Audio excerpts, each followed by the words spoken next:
Actually, Daniel, if I could follow up with some of the comments that Representative Stevens made, and that's concerning the cap-and-trade scenario where Congress has now decided that they're going to go down that road.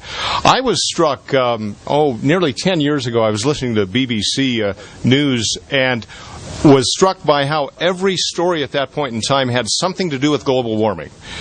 Regardless of what the subject was, they always folded it back to that subject. And I knew that we weren't getting that deluge of information in this country, but I could see the writing on the wall, and sure enough, here we are, and Congress is passing cap and trade today. My question is this. Europe has gone further down the road of trying to follow this, what I would consider to be a fable that carbon dioxide is the big pollutant that will destroy the world. And with this incredible economic scenario that simply destroys economies. Is Europe starting to get it or not? We're not. Well, you won't be surprised to hear neither are we.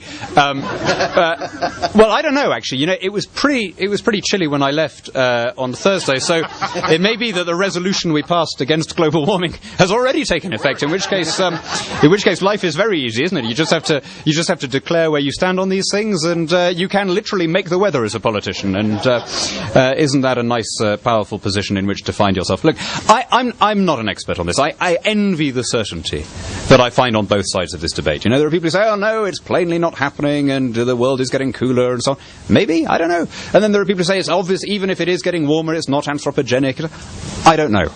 The one thing I do know is this. Helsinki has average annual temperatures of 5 degrees in the day.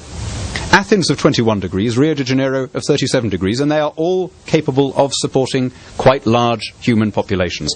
So my guess is that it doesn't really matter who's right and wrong about the global warming. I think we could probably adapt.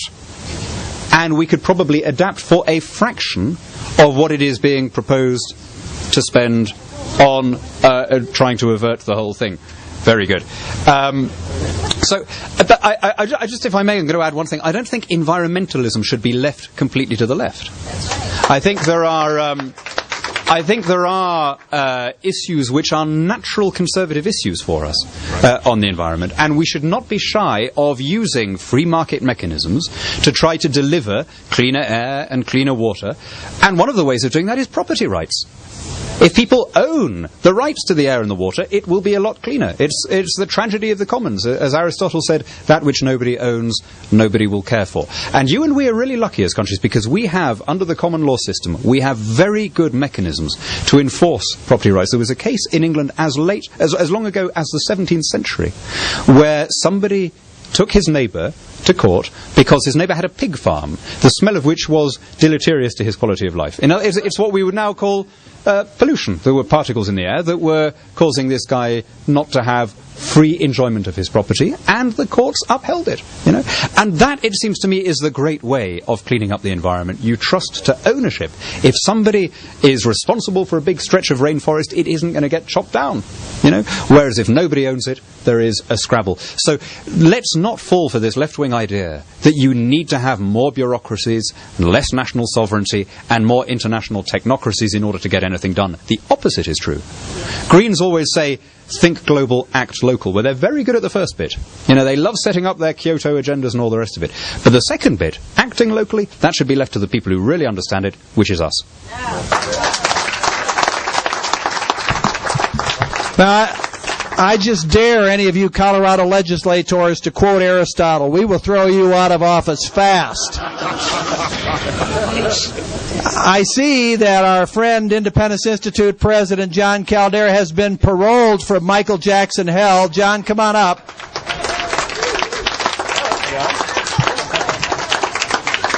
In case you need it. And let's get all of you folks into the discussion a little bit here with the time remaining to us, and I will turn the MC duties over to you, Mr. Caldera. I can't tell you how thrilled I was to be on Michael Jackson duty. We have seen dark days in this nation, but nothing quite like this. Why aren't we grieving for what the Congress did today instead of... Never mind. And I tell you what, before we open up, I like to hold politicians to simple one-word answers. So if you don't mind, we all have some very specific questions that we want to get across, and I think it's the same question. So let's do this as quick as possible. Just one-word answers. Best James Bond. Sean Connery, but it's 2 words. Beatles or Stones? Oh, Rolling Stones, yeah. 2 words again. Football or soccer? Rugby. Irish or Scotch whiskey? Scotch.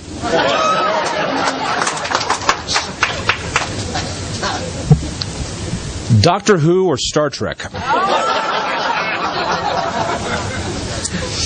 It's got to be the new Doctor Who. Does he get a passing grade? Yeah.